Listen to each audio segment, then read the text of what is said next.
JMC 6000 here, and in this video, unlike my other video where I highlighted all the glorious features of the 3800 V6, in this one we're going to highlight all the negative features of the 3.6 liter V6 found underneath the hood of this 2017 Chevy Traverse.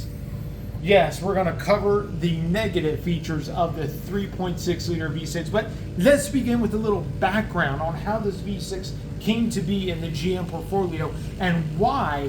And it's going to be down to 3 reasons why this thing does not live up to the legacy of the 3800. So let's go ahead and give a little bit of background. So back in about mid-2000s, late 2000s, right before GM filed for bankruptcy and then pleaded with the federal government to give them a loan, to give them a grant. Before that, GM was kind of restructuring its powertrain lineup.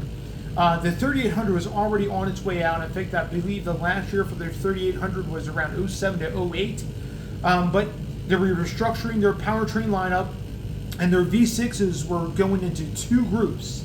The first was called the high value, and the second was called the high feature. Now, the high value V6 is comprised of the 3500 60-degree Chevy derived V6 and the 3900 60-degree Chevy derived V6. These V6s were actually awesome. They had a very good reputation. They were based off the old 3.4 liter, 3.1 liter, 2.8 liter. These were just the next evolution, now comprised of the 3500 and the 3900. I actually had the 3900 in a Chevy Outlander 07. Absolutely amazing engine. There were some other issues with that vehicle that was not related to the engine or even the transmission, but an amazing engine transmission. Those V6s were 60-degree in angle, sort of like this 3.6 here, and they were overhead valve design. The 3.6 or the high feature V6s were dual overhead cam design.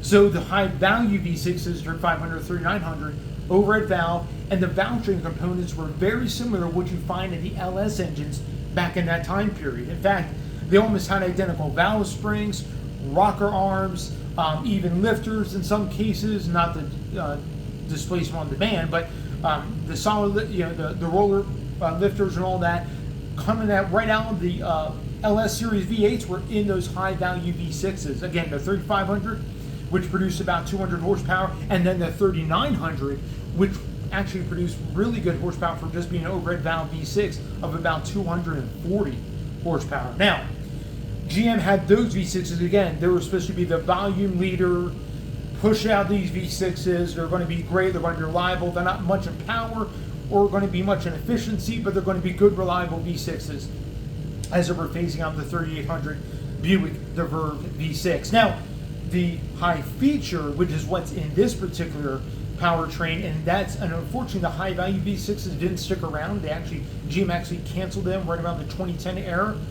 The high feature V6 is comprised of the 3 liter, the 3.2 liter, I believe, and the 3.6 liter that we see in this particular engine bay. Now, as we have some of this background, let me kind of share with you why this V6 does not live up to the reputation of the old 3800, and it's not even that reliable as the old high value V6s, the 3500 and the 3900 Chevy DeVerve 60-degree overhead valve V6s. And the reason comes down to 3. So let me share with you the first one. The first reason is the direct injection. Now, this engine here features one of the first iterations of GM using direct injection and direct injection only. There's no port injection on this V6 whatsoever. The direct injectors are deep in the valley of the V6 underneath this plastic intake manifold. And unfortunately, because it was kind of the early iterations of direct injection, these V6s actually ran very rich when they were cold. In fact, a buddy of mine that I grew up with, or not grew up with, but we hung out quite a bit in Colorado. He had a family, and he bought his family a 2012 Chevy Traverse that had this same engine in it. And I remember every time he did a cold start on that thing would puff out black smoke out of the exhaust pipes for almost a minute until the engine kind of settled down and got into its rhythmic rhythm. But the thing ran very, very rich, especially for being direct injection. These are known to carbon their intake valves pretty regularly on these particular engines, and will cause them to run rough, cause them to stumble, all those types of things that you have with direct injected only engines. So again, number one, this only utilizes direct injection and direct injection only. I don't know if GM ever went to a direct and port injection on this particular V6, even in its later years. As of right now, the 3.6, I think, still runs direct injection only. I think they've learned a little bit from back in the day, but anyway, so that's number one downgrade or downside to this V6. Number two downside to this high feature 3.6 liter V6 has to be the engine design. Now, that was one of the highlights of the 3800. They had a rock solid overhead valve, cast iron block head, engine design. Well, this particular engine is totally departure of that engine design. In fact, it's an all aluminum dual overhead cam V6. You can't see it, but on the other side, there's if you look at the engine, since it's transversely mounted, you got a left bank and a right hand bank. You can see you got one intake cam here, exhaust cam right here. You got the coils for the plugs right there. And one of the downsides to this design is that this engine is not very forgiving. And what I mean by that is, if you don't take care of this engine, or if you buy this engine used, not knowing the service history, or if it was really well taken care of, they're very unforgiving.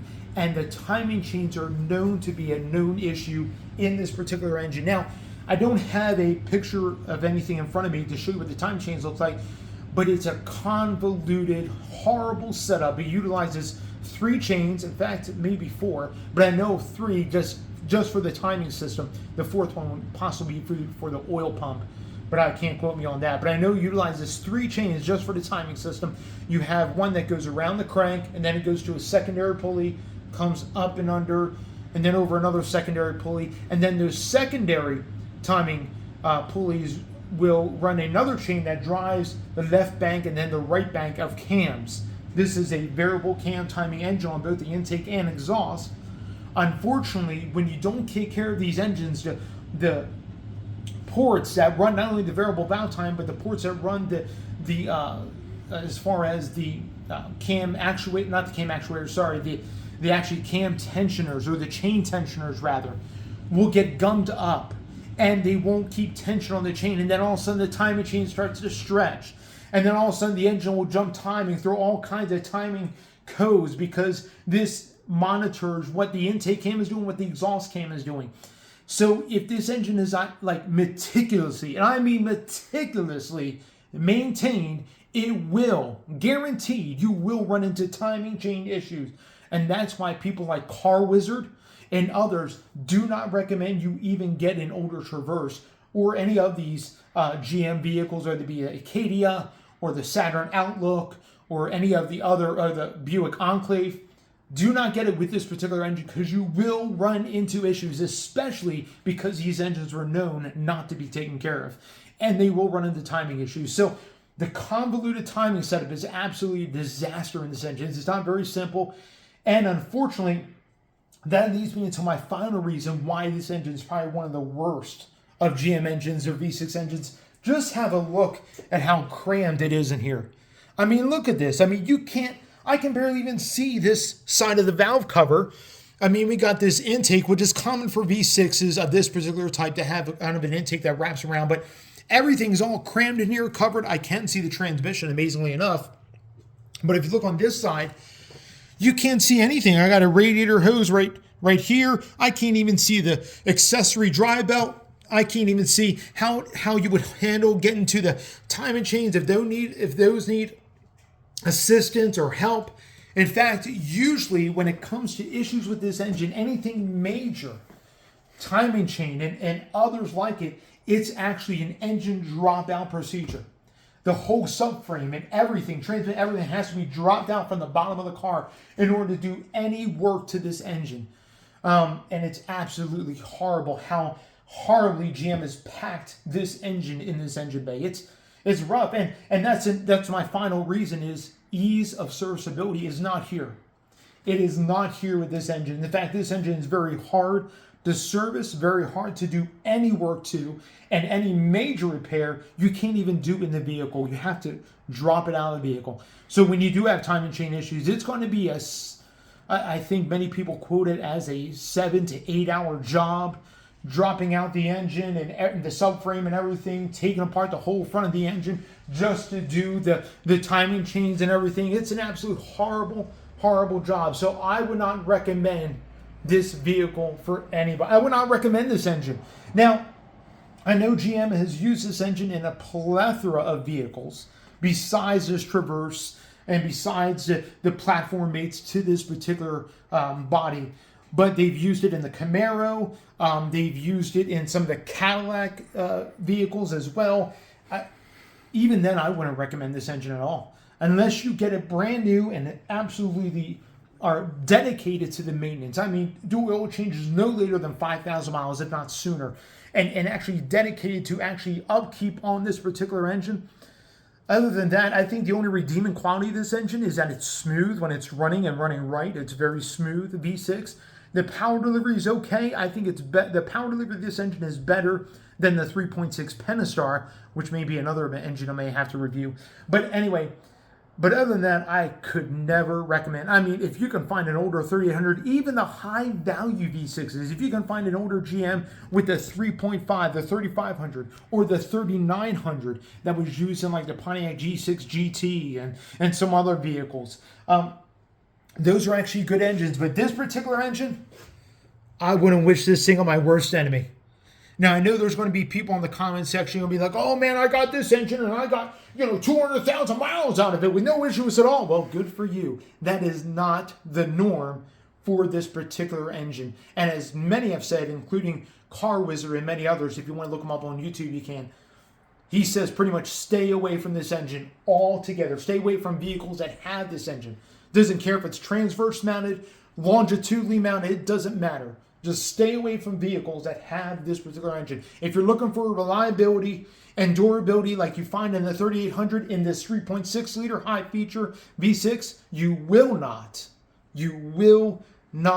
find it. Go look at the timing chain on this engine and how it's the most weirdest looking setup I've ever seen. And I've seen some weird setups, and this is about as complicated as, let's say, on a BMW or something weird like that. I'm just saying. Anyway, sure, maybe BMW's mad and upset, or owner's mad and upset, but that's all right.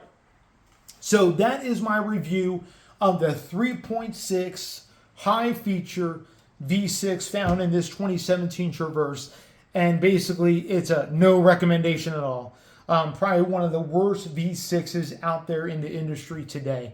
Absolutely can't stand this engine. And it doesn't really sound that refined either.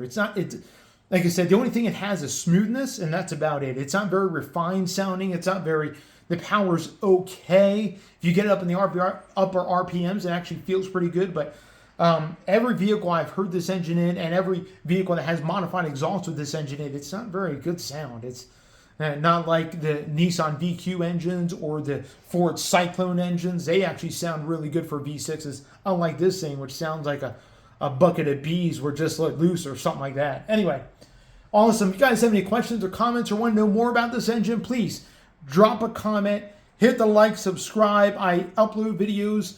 This is the JMC Garage Talk video, but I upload videos every Wednesday morning and every Saturday afternoon for the JMC Garage Talk, which you're viewing right now. All right, you guys be blessed. Have a wonderful day, and we'll catch you on the next one.